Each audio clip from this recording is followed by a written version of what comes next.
If the export of Russian oil stops, let me put it this way: if the export of Russian oil stops, we are probably looking at a price of oil over $150 a barrel, and it will be a catastrophe economically for the whole world. You're on the Gist on Strat News Global. I'm Surya Gangadharan.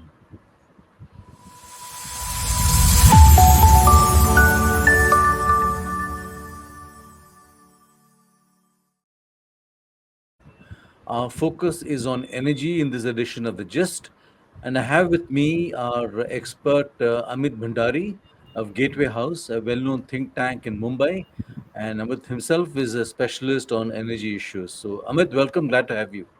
Thank you.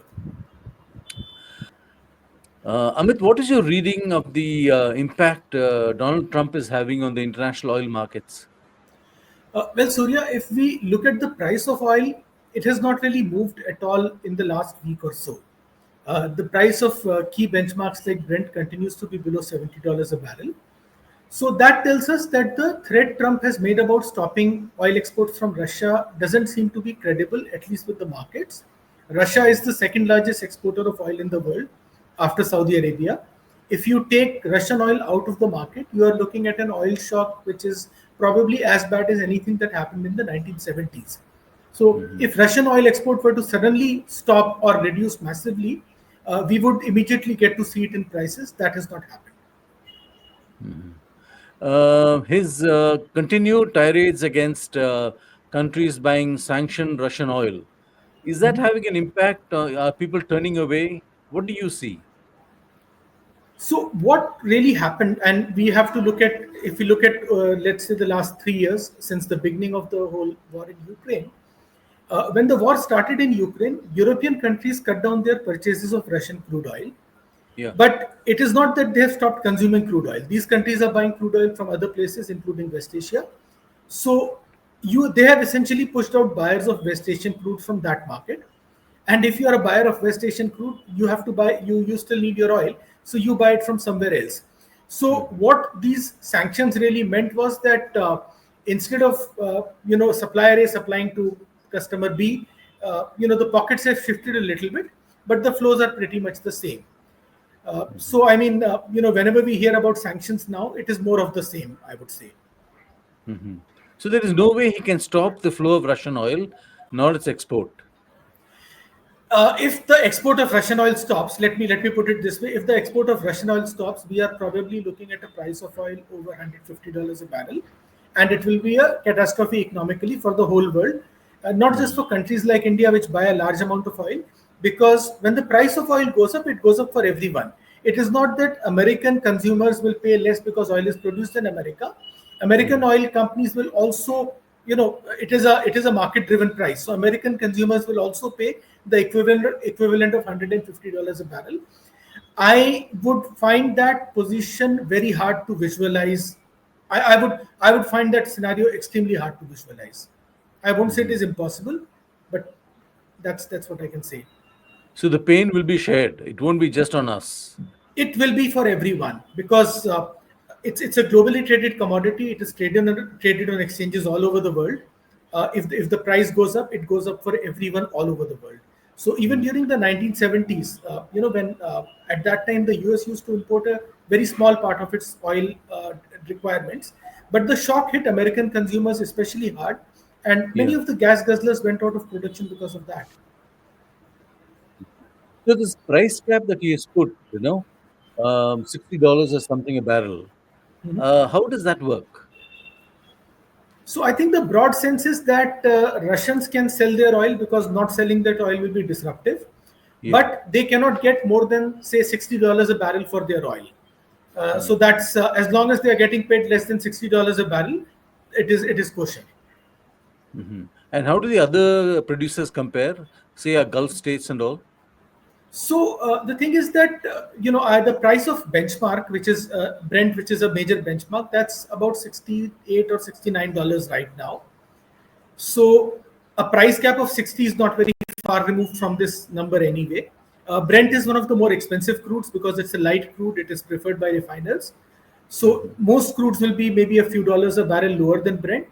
And then if you had commercial terms and conditions, insurance, it is really very hard to say whether it was 60, whether it was 59. So I would say there is probably a small discount to Russian oil because very few countries are buying it, but it's probably not $8 or $9 a barrel. It's probably less. Mhm. So when Trump says that India is buying too much of Russian oil and should go elsewhere, he's basically pointing the finger at his own producers that India should buy from them. That's what this is all about, isn't it? I would say that it is probably something else that he's aiming for. I think the bluster or the comments about Russian oil are probably a way to get India to concede seed ground on the trade negotiations, perhaps, Hmm. because as I said earlier, in a realistic scenario, you cannot have Russian oil completely get out of the world market. One, Yeah. two, most of the smaller countries are afraid of buying Russian oil. So it is just China and India which account for bulk of the purchases. If you take one of them out, I think then it will realistically, then we will start seeing a reduction in global oil supply, because Hmm. obviously the smaller economies are not willing to buy that oil. So Yeah. I think the threat is the threat is directed at getting some other achieving some other end. Hmm. So what is the weaknesses in India's oil strategy? Well, look, I mean, the bottom line is we import about 85-90% of our oil, somewhere between that number. One, this Yeah. number will not realistically alter. It will go up. Maybe it will go up to 90-95%, and that is inevitable. That is one. Second, we consume currently about 4.5-5 million barrels of oil a day. This number is going to Mm. go up to 10-12 million barrels. I think the weakness in our so we are going to be dependent on imports for a very long time. It's not a Mm. particularly bad thing because the oil market is fairly well supplied, well diversified, large number of suppliers. It has Yeah. worked very well for the last 70 odd years. I think the steps we are taking to reduce our dependence on oil probably may pose a bigger problem potentially. So, for Hmm. example, we are trying to push for electric vehicles, saying that it will cut oil dependence. But electric vehicles create another set of dependence for minerals like lithium, cobalt, rare earths. And we have just seen China put an embargo on rare earth magnets Yeah. last month. Mm. So you are replacing something that has worked very well for the last 75 years with something that is totally dependent on Chinese goodwill. I Yeah. think Mm. policy-wise, that's probably not a great measure. We are also trying to push for ethanol blending in petrol. Now, in terms of overall impact on overall imports, it will be maybe not more than 2% of India's total oil needs in the most optimistic scenario. But Mhm. the cost at which it comes is that we produce ethanol from sugarcane. So you are a depleting the water table. Sugarcane is not a very water table friendly crop. Two, Yeah. you are diverting agricultural land which can be used to produce food into producing fuel. So indirectly you're pushing up food price inflation, and we have seen this happen in 2007-8 period, when push towards biofuels actually caused record high food prices as well. Mhm. So I would say the weaknesses are really the things we are trying to do to reduce our dependence on oil. We Mhm. should also be looking at diversifying our oil supply base. We should be looking at investing in overseas oil resources and ensuring that the global market remains well supplied. Mm. When you say investing in overseas oil resources, aren't we already doing it? We have investments in Sakhalin and elsewhere. Yes, we do, and two, these investments are nowhere close to what we should have done. So Mm. I think there is a company called ONGC Videsh. It was set up as a part of it's a subsidiary of ONGC, and they have Yeah. assets in about 20 or 30 odd countries now. But I think taken together, the production from these assets is probably less than 5% of India's total oil requirements. Mhm. Now, I think in the last 10 years, ONGC Videsh has not made that many significant investments, which is really a shame because in the last 10 years, price of oil has fallen sharply compared to the decade earlier. Mhm. And many of the assets which 10 or 20 years back were just completely, they were completely out of price for you. Many of those assets have become affordable. We have seen there are hundreds of oil companies in the US which produce shale oil. Many of these companies have been available at fairly cheap valuations. Investments in these companies help reduce your dependence to oil price spikes. So there are Mhm. all these things that India should have done. And I think in the push for electric vehicles, renewable energy, biofuels, we have actually ignored the thing that actually works, which is frankly oil. Hmm. Do you see some kind of recalibration happening now? At I think we will be forced to re-examine our beliefs, because I think the rare earth magnet embargo from China should be a wake-up call. Yeah. So I think China produces more than three-fourths of the rare earth magnets globally. In the oil business, we talk about the dominance of Arabs and the West Asian countries, but the Middle Eastern countries don't produce more than maybe 30 or 35% of global oil, and there is a Hmm. whole group of them. Here you are talking about one country which controls 75% plus of the supply chain, and it is not just magnets; it is also Yeah. other minerals like lithium, like cobalt, and like gallium, which is used in other functions. So, is it a good idea to push one of your key manufacturing sectors into a direction where you are dependent on a single country, which has definitely shown bad intent in the past? Hmm. What is the alternative in since assuming that our focus on I mean this entire thing with EVs and permanent ring magnets and so on is a wake up call. Yes. Do you really see us going again back to oil? Because I would presume there'll be a lot of international pressure here. We have never moved away from oil, is what I would say. So Hmm. if I look at India's oil consumption, we consume maybe 4.5 5 million barrels a day. It's about 250 million tons per year. So I think about 40% of this is consumed in heavy trucks and tractors, heavy trucks which are Hmm. used for goods transport. There isn't a viable electric alternative for heavy trucks. You will actually need a multi-ton lithium battery to hold the kind of energy that a diesel tank holds. Lithium actually has an energy density which is maybe 1/100th of what diesel or petrol provides. So you need a massive lithium. So in an electric vehicle like Tesla, half of the body weight of the vehicle is actually the battery itself, Yeah, and these yeah. vehicles are much heavier than a regular car.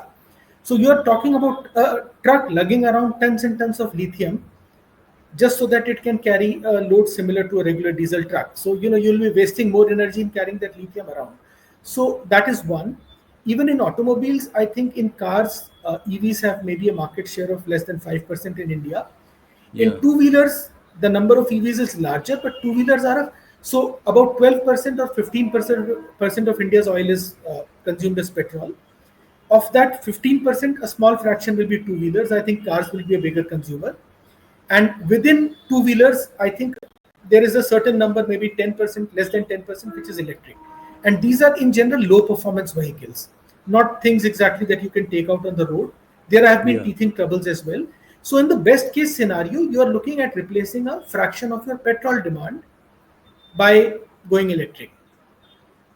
Hmm.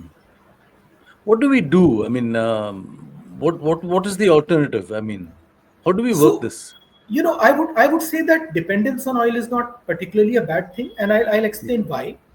Of course, it is a fuel which works. For the last 75 years, the supply chain has worked. I mean, Yeah, absolutely. in the last 75 years, there hasn't been a point in time when India had the money to pay for it and the oil was not available.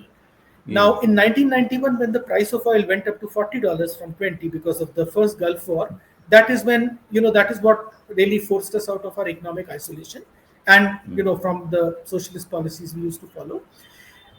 So $20 of 1990 is actually probably more than the 60 or $70 of today. So in real Yeah. terms, oil is cheaper today than it was in the 80s and 90s. That is one. Mm.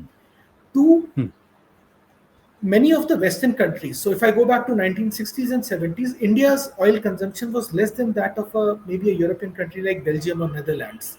Mhm. Today, India consumes more oil than Germany, UK, and France combined, and whereas the oil consumption of these countries is falling. So we Mm. will be one of the big buyers of oil. And if I'm an oil exporter like the Gulf countries or Russia, I know that my welfare is linked to this guy's welfare. you know as an oil supplier, I'm going to be in the market for the next 25, 50, 75 years. Yeah. I Yeah. want the market to be stable, predictable. Even the sellers don't like high price spikes, because Yeah. in the long run it causes them more harm.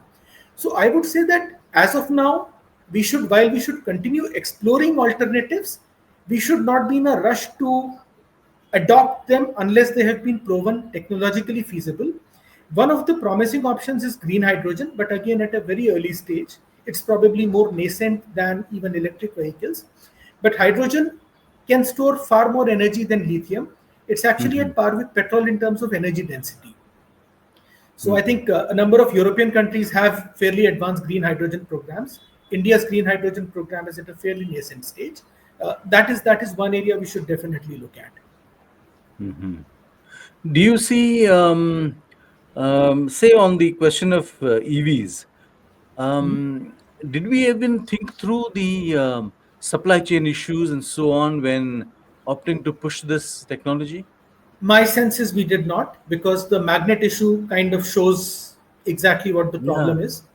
yeah, So, we are completely dependent on lithium battery packs, cobalt, and rare earth magnet imports. So, you have one of the few large manufacturing industries of the country that completely depends on imported inputs. And we are now talking about diversifying and finding our own sources and producing our own yeah, things, but this has happened after the supply stopped, so which kind of indicates that we just assume that the flow will continue. And it is not as if there were not warnings. China has used this rare earth monopoly as a geopolitical weapon in the yeah, past. And yeah, I think the first time they did that was in 2010 against Japan. So the yeah. signs were all there, honestly. Hmm. But nobody saw it, or nobody took cognizance of it. Nobody took action on it. I think it was seen, it was known. I think the whole Japan confrontation of 2010 is very well known. Uh, and I think so Japan actually did try to develop some sort of alternatives. And to a certain extent, so the US actually has significant rare earth resources as well. And it Hmm. used to be a producer till 1960s and 70s. So it is trying to reopen some of these old mines. So some Hmm. movement is going on, but it is not definitely not in India. Hmm. And it's going to take some time for these things to come on stream, isn't it? That's correct, because hypothetically, you have to first identify a resource, then you have to figure out who's going to mine it, and then you will have to develop that resource. Parallelly, you'll have to develop processing capacities. It's a multi-year process. You cannot, Hmm. auto industry supply chains have been developed over decades. So Yeah, in 5 years, you exactly. cannot just hope to replicate it and go on as before. Mm. So, in this interim situation, how do we get around this problem of the Chinese ban? So look, I mean, one part is that you have to have your own rare earth supply chains. That is for sure. Yeah, India will have some deposits, but I think we will depend on imports in any case. So yeah, our idea should be what ONGC Videsh was doing: try to invest in rare earth mines elsewhere, because if there are more mines, let's say in Australia, US, Chile, and elsewhere producing these minerals, there will be more minerals to go around. So that automatically reduces the monopolist's leverage. And you don't have to be the operator in these mines, because it is difficult to run a mining operation anywhere, least of all in a third country where you don't have any yeah, local expertise. And of yeah. course, India doesn't really have that kind of expertise also. So it is fine, you're okay being a financial investor as long as that resource is coming into the market and from multiple sources. That would be one. Second, I think the processing is where China has really a monopoly in all of these. Processing the ore into magnets, that is something we will have to do in-house in India. Around that, there are no shortcuts. So I would say invest in the resources, be a financial investor. That's fine. You don't always have to be running the earth Running the moving show. equipment Yeah. on the side. And second, invest in producing the magnets here. There is no alternative around that. And these magnets are not just needed for EVs; they're also needed for other industries. Electronics is one. Defense requires a certain. So, for example, the F-35, which has been in the news, it requires a couple of 100 kilos of rare earth magnets. So Okay. these are also needed for other industries as well. Drones Hmm. would require lithium as well as rare earths. So you need it for other sectors. You need these minerals for other industries as well, not just vehicles. So you have to develop those supply chains. On the vehicle front, we could perhaps rethink the pace at which we want to adopt this tech. Hmm. What are you hearing about the shortage of ring magnets and how it is affecting the industry? Honestly, it's what I've seen in the news, which is I think that the manufacturers have cut down production runs of various two wheelers and automobiles. Yeah. So I think that has been all over the news. So I think EV. So EV sales will probably be, I think this month, for the month of July, electric vehicle sales declined marginally, and it may have partly been because of the reduced supplies. Yeah. So we haven't seen this kind of a scenario since, I don't know, maybe during COVID a lot of supply chains were hurt, so companies had Mm-hmm. to cut down production, but that was a global pandemic. Uh, Mm-hmm. this is, I would say, unprecedented. A lot of lessons to be learnt here, Amit. Oh yes. Hmm. So I mean, yeah, I mean, the first part is you can't move to an industry unless the supply chain is in order. Yeah. But B, you don't shift to something where one country has leverage. If 75 or 80% of a supply is coming from a single source, a disruption is a matter of when, not if. And I think we Yeah. just seem to forget that. Even hydrogen, is it Mhm. as secure as we hope it will be? So look, hydrogen, what we call green hydrogen is, so you know, water is two atoms of hydrogen, one atom of oxygen. You use electricity to break down this molecule into its components. So that's where you get the hydrogen from. So that ways there is no shortage of hydrogen, but Hmm. the other materials that you need to make hydrogen work. So a hydrogen powered vehicle doesn't require any lithium, but it will still Hmm. require the rare earths, for example, because a fuel cell operates in a very similar manner to a battery, just that hydrogen carries much more energy than lithium. So there will Hmm. be requirements for other minerals still. Hydrogen has other uses outside of transport. It is used in production of fertilizers, manufacture of urea, for example. It is used in oil refining. So any hydrogen that you produce will definitely find uses. Vehicles can be one of them. But my sense would be that this last few months should serve as a wake up call or a cautionary call for adoption of new tech. So, looking ahead to the future, what is Mhm. the mix that you see here? Oil will continue, of course. You see, what else do you see?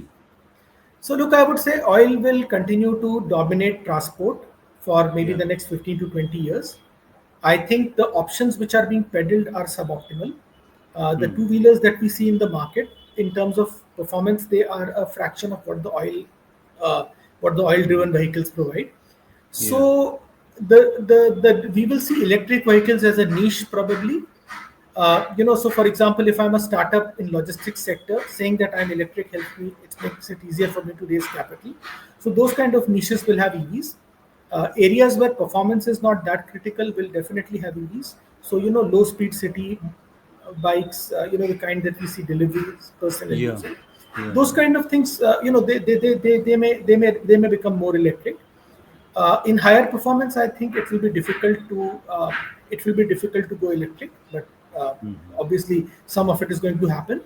In automobiles, I think electric vehicles are seen more as a luxury product given the kind of brands which are there. So Yeah. again, it will be there in the luxury end of the market for sure. Mass market, I'm not entirely convinced. Hmm. Hmm. Last So I mean, question. it's a niche really. Sorry, Yeah. please. Yeah.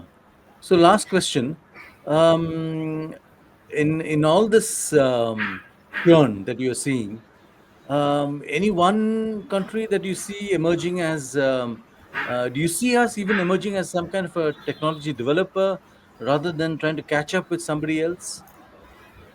Uh, Look, a very honest answer would be that right now it looks very difficult. And I think this is something on which there is a lot of literature which is published, that how much does India spend on R&D, how much do Indian companies spend Yeah. on R&D. And I think there was late last year, there was this famous comment by the head of an IT company about that we don't need to develop large language modules, we can just buy them off the shelf. Yeah. Yeah. So so if we are not investing in R&D, we are not going to be developing any of this. Yeah. Yeah. And do they expect the pressure, external pressure on us to continue, to push for renewables and all that?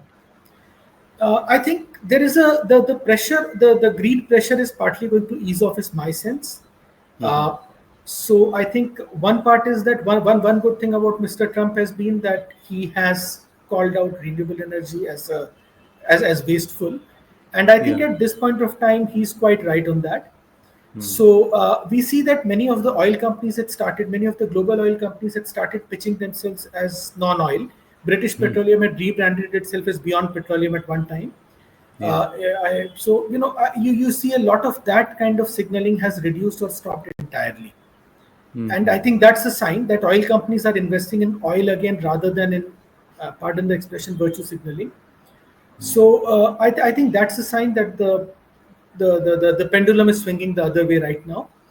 European countries, which have been the big votaries of green energy, one, economically, I think they are getting more and more sidelined. Yeah. Their economies have shrunk further because of because of cutting down Russian energy purchases and all. Now, one way you could affect behavior of other countries was by pushing money into renewable energy. The money flow, I think, is also coming down. So once the incentives are away, automatically you start seeing results on the ground. And final word, nuclear. How do you see that? It is a viable replacement, in purely in technical terms for coal, because nuclear power is used to provide what is called base load, which is the continuous Yeah. electricity supply. Yeah. It is also very reliable. I don't think safety wise it is better than, frankly, coal or anything else. I mean, we all know of Chernobyl, but that was 40 years back. Yeah. Obviously, smoke kills many more people. The Hmm. problem with nuclear power is its cost. So in India, for example, these new Russian reactors we are building, I think the Yeah. electricity cost is over 6 rupees a unit. And I think coal-fired electricity from NTPC is close to 3 rupees a unit, three and a half or so. So I Yeah. think cost is an issue, and the Russian reactors are kind of on the cheaper end in the international market. The US designed reactors, Westinghouse and Ariba. Uh, so going by the cost of those reactors anywhere in the world, my sense is that the cost of electricity will be more than 10 rupees a unit for sure coming from these. So cost wise, the technology is not effective, and this are also the reason why you have actually not seen any action on the ground in because of the nuclear deal. You haven't seen Yeah. any Western reactors being built because they're far too expensive, and the Yeah. electricity which comes out is the same. Yeah. Until they localize their stuff, perhaps that price factor will remain. Yeah, and basically you have to bring down the cost of the entire unit by maybe about a factor of maybe about 50% or so for it to be viable cost wise, commercially viable. Amit, thank you very much for your time. That's a good perspective we've got, looking at both looking at oil, EVs, and of course nuclear. Thank you very much. Great, good to be here. That's all we have for you on this broadcast. Do subscribe to our YouTube channel and follow us on social media. Thank you very much.